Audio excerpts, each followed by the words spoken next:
पितृपक्ष में चाहे कुछ मत करना, लेकिन यह 2 उपाय जरूर कर लेना, नाराज पितृ हो जाएंगे खुश। प्रिय भक्त जनों, सनातन धर्म में पितृपक्ष का बड़ा ही विशेष महत्व होता है और इसे श्राद्ध पक्ष भी कहा जाता है। ऐसे में हर साल भाद्रपद मास की पूर्णिमा से लेकर आश्विन मास की अमावस्या तक पितृपक्ष यानी श्राद्ध पक्ष चलता है। वहीं इस साल 2025 में पितृपक्ष की शुरुआत 7 सितंबर रविवार से हो चुकी है और पितृपक्ष यानी श्राद्ध पक्ष का समापन 21 सितंबर को सर्व पितृ अमावस्या के दिन होगा। यह समय पूर्वजों की आत्मा की शांति के लिए समर्पित माना जाता है। जो लोग नहीं समझे उन्हें बता दें कि पितृपक्ष में लोग अपने पूर्वजों के निमित्त श्राद्ध, तर्पण और ब्राह्मणों को भोज कराते हैं, जिससे उनकी आत्मा को मुक्ति मिलने के साथ साथ मोक्ष की प्राप्ति हो सके। मान्यता है कि पितृपक्ष के दौरान हमारे पूर्वज पितृलोक से धरती लोक पर आते हैं और वह यह देखते हैं कि उनके परिवार वाले उनके अपने श्राद्ध कर्म कर रहे हैं या नहीं, उनकी पूजा पाठ करते हैं या नहीं करते हैं।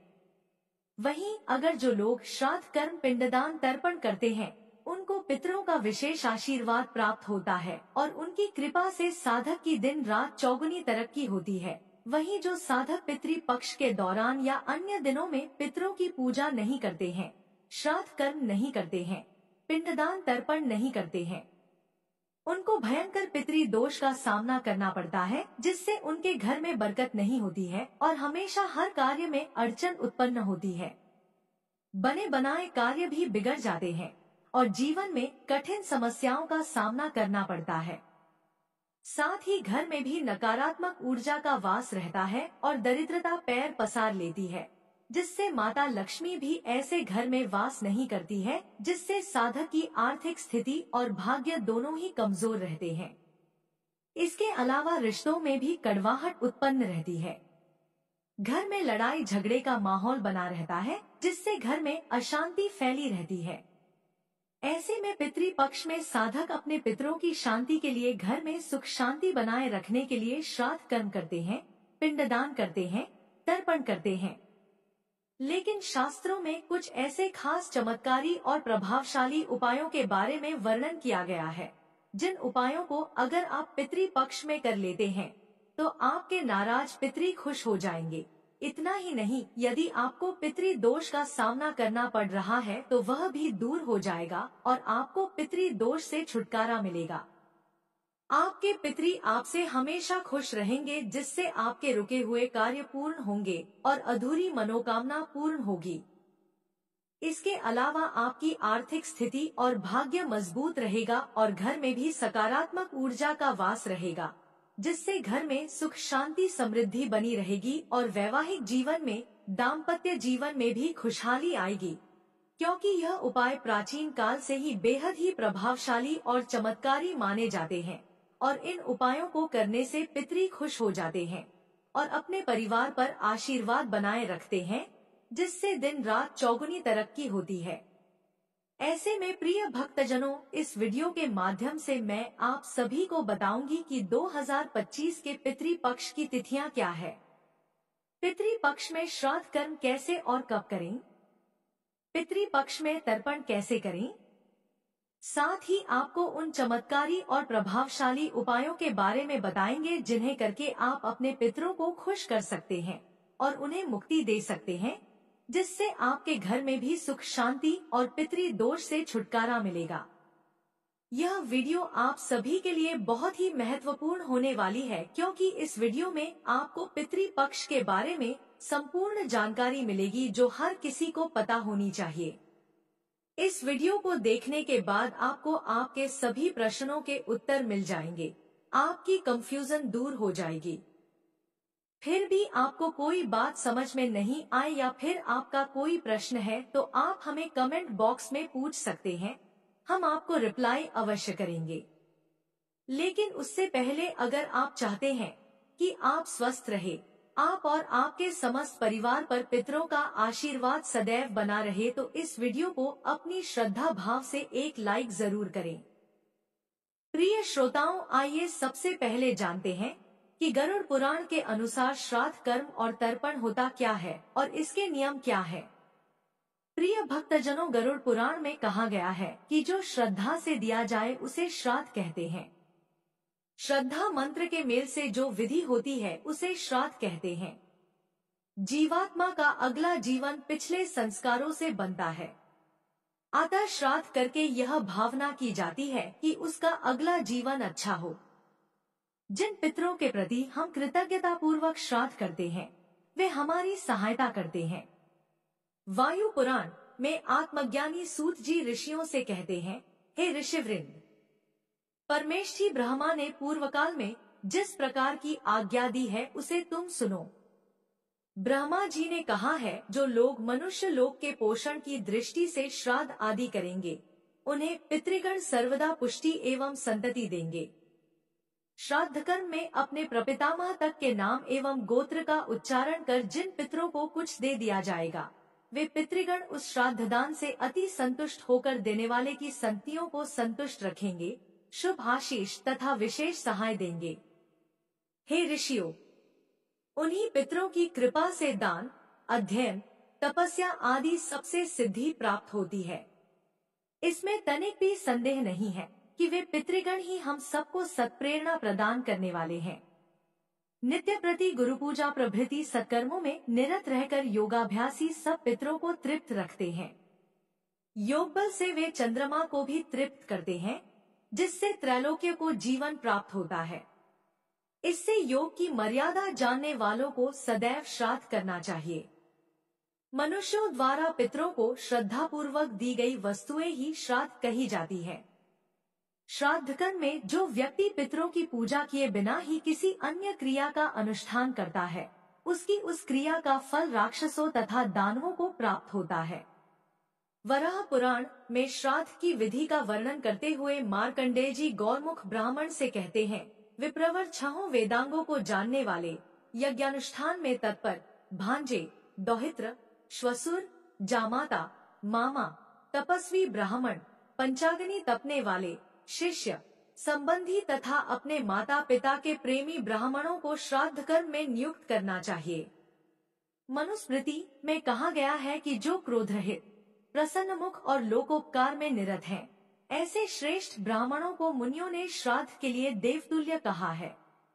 वायु पुराण में आता है, श्राद्ध के अवसर पर हजारों ब्राह्मणों को भोजन कराने से जो फल मिलता है वह फल योग में निपुण एक ही ब्राह्मण संतुष्ट होकर दे देता है एवं महान भय अर्थात नरक से छुटकारा दिलाता है। 1000 गृहस्थ, 100 वानप्रस्थी अथवा एक ब्रह्मचारी, इन सबसे एक योगी बढ़कर है।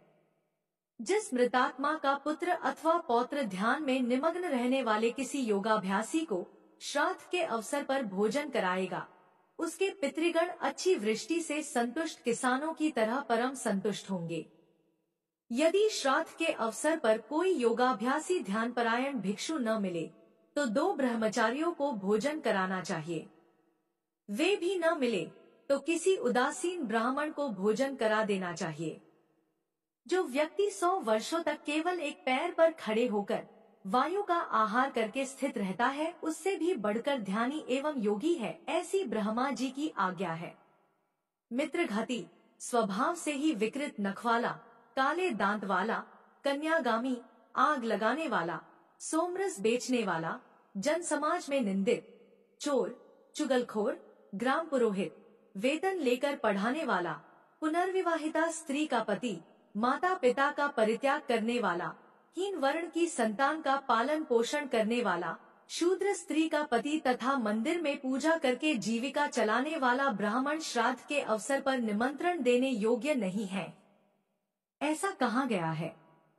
बच्चों का सूतक जिनके घर में हो, दीर्घ काल से जो रोगग्रस्त हो, मलिन एवं पतित विचारों वाले हों, उनको किसी भी प्रकार से श्राद्ध कर्म नहीं देखने चाहिए।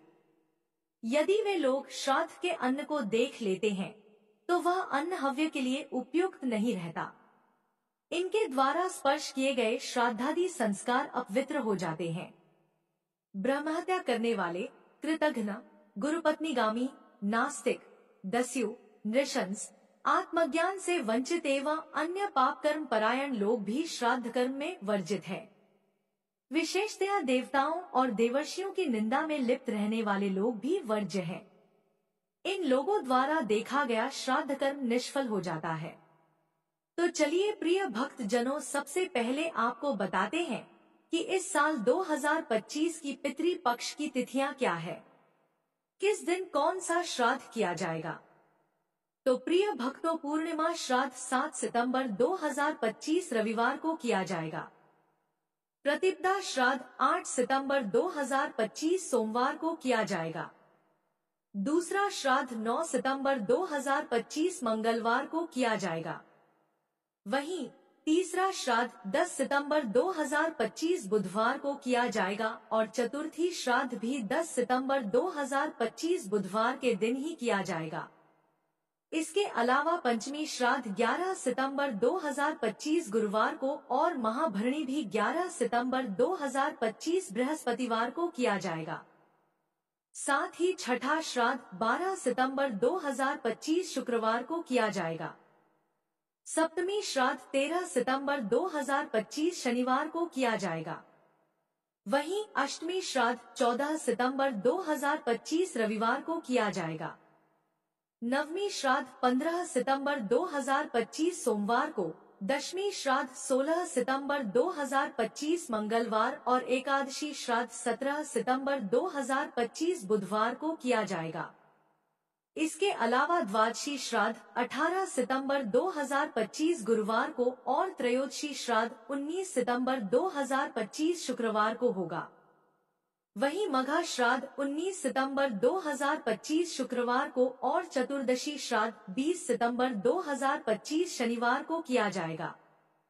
साथ ही सर्वपितृ अमावस्या के दिन आखिरी श्राद्ध होगा 21 सितंबर 2025 को और इसी दिन पितृ पक्ष का समापन हो जाएगा। आइए अब आपको बताते हैं कि श्राद्ध कब करना चाहिए, क्योंकि यह प्रश्न सभी के मन में रहता है और यह प्रश्न बहुत ही महत्वपूर्ण है।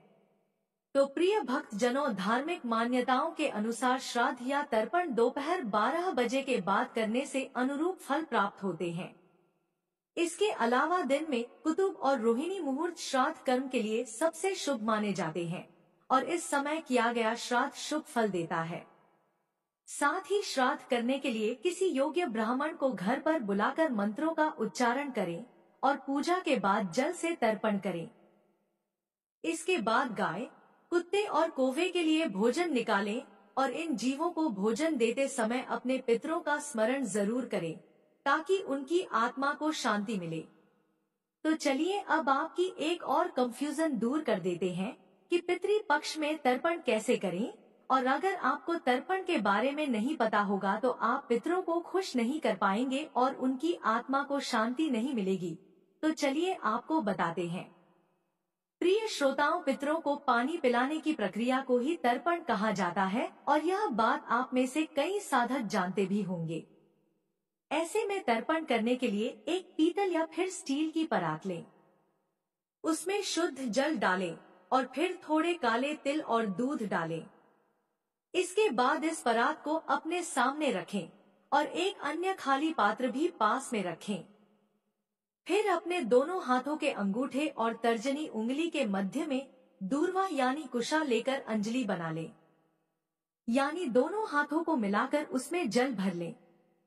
इसके बाद अंजलि में भरा हुआ जल दूसरे खाली पात्र में डालें, लेकिन जल डालते समय इस बात का विशेष रूप से ध्यान रखें कि अपने प्रत्येक पितृ के लिए कम से कम 3 बार अंजलि से तर्पण करें।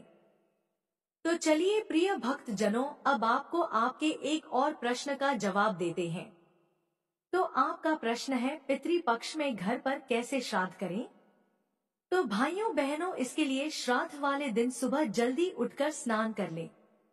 इसके बाद घर की अच्छे से साफ सफाई करें और पूरे घर में गंगाजल छिड़के। इसके बाद दक्षिण दिशा की ओर मुंह करके बाएं पैर को मोड़कर बाएं घुटने को जमीन पर टिकाकर आराम से बैठ जाएं। फिर एक तांबे का चौड़ा बर्तन ले, जिसमें काले तिल, गाय का कच्चा दूध और गंगाजल पानी डालें। इसके बाद जल को दोनों हाथों में भरकर सीधे हाथ के अंगूठे से उसी बर्तन में गिराएं और इस दौरान अपने पितरों पूर्वजों का स्मरण करें। इसके अलावा पितरों के लिए भोजन तैयार करें और श्राद्ध के लिए ब्राह्मण को घर पर बुलाएं और सच्चे मन से उन्हें भोजन कराएं और ब्राह्मण के पैर धोएं। लेकिन यह काम आप श्रद्धा भाव के साथ साथ सच्चे मन के साथ करें, तभी आपको इसका फल प्राप्त होगा। साथ ही श्राद्ध पक्ष में पितरों के निमित्त अग्नि में गाय के दूध से बनी खीर अवश्य अर्पित करें और इस बात का विशेष रूप से ध्यान रखें कि ब्राह्मण को भोजन कराने से पहले पंचबलि यानी गाय, कुत्ते, कौवे, देवता और चींटी के लिए भोजन अवश्य निकालें, क्योंकि यह एक महत्वपूर्ण परंपरा है। वहीं भोजन के बाद ब्राह्मणों को दान भी करें और उनका आशीर्वाद लें और उन्हें सच्चे मन और श्रद्धा भाव विधि विधान के साथ घर से विदा करें। वहीं जो लोग कहते हैं कि पितृपक्ष में श्राद्ध करना क्यों जरूरी है, तो ऐसे में उन सभी को बता दें कि पितृपक्ष में श्राद्ध कर्म, पिंडदान तर्पण करने से पितरों यानी पूर्वजों की आत्मा को शांति मिलती है और आपके नाराज पितृ खुश हो जाते हैं, जिससे आपको उनकी विशेष कृपा प्राप्त होती है और आपको जीवन में कार्यों में सफलता हासिल होती है। वहीं पूर्वजों की पूजा करने और उनका श्राद्ध करने से कई लाभ मिलते हैं। इसके अलावा यह देखने में आया है कि कई जगह महिलाएं ही तर्पण करती हैं, जो कि बहुत गलत बात है, क्योंकि पितरों का तर्पण घर के सबसे बड़े पुरुष सदस्य के द्वारा किया जाना चाहिए और यह बात शास्त्रों में लिखी गई है। परंतु घर में कोई बड़ा पुरुष सदस्य ना हो तो पुत्र, पौत्र, नाती, पोते आदि भी पितरों का श्राद्ध कर्म कर सकते हैं, लेकिन महिलाओं को तर्पण नहीं करना चाहिए। उम्मीद करती हूँ कि आप सभी को यह पता चल गया होगा कि पितृपक्ष की तिथियां क्या है, श्राद्ध कैसे करें और तर्पण कैसे करें और श्राद्ध किसको करना चाहिए। चलिए अब आपको उन खास चमत्कारी प्रभावशाली उपाय के बारे में बताते हैं, जिन उपायों को पितृपक्ष में करने से पितृदोष से छुटकारा मिलता है और पितृ खुश हो जाते हैं, जिससे जीवन में शुभ परिणाम देखने को मिलते हैं। पितृदोष से मुक्ति। पितृपक्ष में श्राद्ध करने से पितृदोष दूर होता है और आपके जीवन में सुख समृद्धि आती है। ऐसे में अगर आपको पितृदोष का सामना करना पड़ रहा है और आपके पितर, पूर्वज नाराज हैं, तो आपको पितृपक्ष में श्रद्धा पूर्वक विधि विधान के साथ अपने पितरों का श्राद्ध, पिंडदान और तर्पण करना चाहिए। इससे उनकी आत्मा को शांति मिलेगी और आपको पितृदोष से छुटकारा मिलेगा। साथ ही ऐसा कहा जाता है कि जहां पितर और पूर्वज हमेशा खुश रहते हैं, उस परिवार में दिन रात चौगुनी तरक्की होती है, आर्थिक स्थिति मजबूत रहती है और घर परिवार में सुख शांति और समृद्धि बनी रहती है। इसके अलावा रिश्तों और दाम्पत्य जीवन में भी खुशहाली बनी रहती है। तर्पण। जल से तर्पण करने से पितर बहुत खुश होते हैं। इसके लिए परिजन की श्राद्ध तिथि की सुबह जल्दी उठकर अपने आसपास किसी नदी या तालाब पर जाए, फिर अपनी हथेली में जल लेकर अंगूठे की सहायता से उसे नदी में गिराते जाए। यह प्रक्रिया बार बार करें और पितरों की आत्मा की शांति के लिए प्रार्थना करें। इस उपाय से भी पितर बहुत खुश होते हैं और आपको ग्रह दोष और वास्तु दोष से भी छुटकारा मिल जाता है। यह उपाय बहुत ही प्रभावशाली होता है। घी और गुड़। अगर आपके पास ज्यादा पैसे न हो तो मृत परिजन की श्राद्ध तिथि पर घर में ही उनके निमित्त धूप दें। इसके लिए एक उपला अर्थात गाय के गोबर से बना खंडा लें और उसे सुलगाकर उसके ऊपर घी और गुड़ मिलाकर डालें। साथ ही घर में बने भोजन के 5 ग्रास भी इस पर डालें। ऐसा करते समय ओ पितृभ्यो नमः मंत्र का जाप करें। लेकिन इस बात का विशेष ध्यान रखें कि जो घी और गुड़ आप ले रहे हैं वह पूर्ण रूप से शुद्ध होना चाहिए, वरना आपको फायदे की जगह नुकसान हो सकता है। इसलिए इस बात का विशेष रूप से ध्यान रखें। घी का दीपक। यह बात आप अच्छी तरह से जानते हैं कि पूजा पाठ करने से पहले दीपक प्रज्वलित किया जाता है और इसका बहुत ही विशेष महत्व होता है। ऐसे में पितृ पक्ष के दौरान नियमित रूप से सुबह के समय घर की उत्तर पूर्व दिशा में गाय के घी का एक दीपक जलाएं, जबकि शाम में रसोई में पानी के पास दीप जलाएं। यदि आप पितृ पक्ष में यह उपाय नियमित रूप से करते हैं, तो आपको पितरों की विशेष कृपा जरूर प्राप्त होगी। साथ ही धन प्राप्ति के रास्ते में आ रही परेशानियां दूर होंगी, जिससे आपकी आर्थिक स्थिति और भाग्य दोनों ही मजबूत रहेंगे। कपूर। आपने पूजा पाठ और हवन में कभी न भी कपूर का इस्तेमाल जरूर किया होगा, क्योंकि कपूर पूजा पाठ, व्रत और हवन को बहुत ही पवित्र बना देता है और यह आसपास के वातावरण को शुद्ध कर देता है। ऐसे में पितृ पक्ष में रोजाना सूर्यास्त के बाद कपूर का धुआं करना अत्यंत शुभ और पितरों को तृप्त करने वाला माना गया है, क्योंकि कपूर अग्नि और पवित्रता का प्रतीक है। इसकी सुगंध और धुआं न केवल वातावरण को शुद्ध करता है, बल्कि सीधे पितरों तक पहुंचकर उन्हें शांति भी प्रदान करता है। इसके अलावा इसका प्रयोग करने से नकारात्मक ऊर्जा भी घर से दूर हो जाती है और सकारात्मक ऊर्जा का संचार होता है। ऐसे में अब आप सोच रहे होंगे कि यह कपूर का उपाय कैसे करना है। इस उपाय को करने के लिए एक थाली में कपूर रखकर जलाएं और पूरे घर में उसका धुआं फैलाएं। इसके अलावा धुआं सबसे पहले दक्षिण दिशा की ओर करें, क्योंकि पितरों की दिशा दक्षिण दिशा मानी जाती है। फिर इसके बाद घर के हर कोने में धुआं दिखाएं। धुआं करते समय पितृ देवाय नमः मंत्र का जाप करना चाहिए। आपको बता दें कि यह उपाय पितृ दोष को दूर करता है, नकारात्मक ऊर्जा को हटाता है और परिवार में सुख समृद्धि एवं पितरों का आशीर्वाद लाता है, जिससे जीवन के हर कार्य में सफलता हासिल होती है और रुका हुआ धन भी प्राप्त होता है। तुलसी के पेड़ की जड़। पघर में शांति बनाए रखने, पितरों को खुश रखने, अपने व्यापार को बढ़ाने और धन का प्रवाह बनाए रखने के लिए यह उपाय विशेष रूप से करें। आपको करना यह है कि पितृ पक्ष में श्राद्ध पूजा करें। जिस दिन आप श्राद्ध करेंगे, उस दिन सुबह के समय एक कटोरी में तुलसी के पेड़ की जड़ निकालकर रख लें। श्राद्ध पूजा करने के बाद दाएं हाथ के अंगूठे से उस जड़ पर जल अर्पित करें और इस दौरान अपने पूर्वजों को याद करें। फिर बचे हुए पानी को घर के कोने कोने में छिड़क दें, जबकि जड़ को तुलसी के पौधे में डाल दें। ऐसा करना आपके लिए बहुत ही शुभ फलदायी रहेगा।